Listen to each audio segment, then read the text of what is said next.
So my husband and I moved to Santa Fe, New Mexico, just about 20 years ago. And as soon as we got into the house, it became very clear to us that our inspector did not actually inspect the house. So we had to seek remediation from the builder. The builder sent over a big, good-looking guy, an electrician, who was going to check out some of the minor before checking out some of the major stuff. And the first thing that he took a look at was one of our stereo speakers wasn't working right. So Chris got up on a ladder, and very shortly after he gets up there, he's nodding. And I figured, I said, did you find a crimp in the wire? And he said, no, a mouse ate your woofer. I said, what? Who are you, Dr. Seuss? What do you mean a mouse ate my woofer?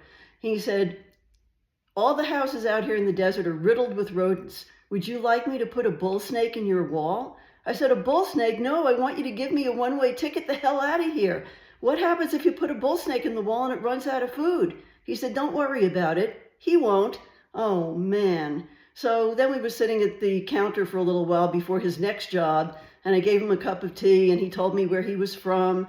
And I said, gee, what were you doing when you were living in St. Louis? And he said, well, I was a violent felon. So I thought maybe I would step away from the felon. I said, maybe we'll finish the job another time.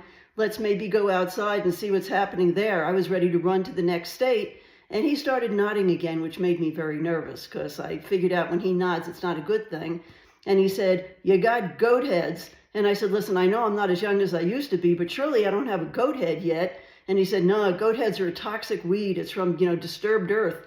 Yeah, the earth wasn't the only thing that was disturbed. I said, what do we do to get rid of it? He says, well, you have to get a flamethrower.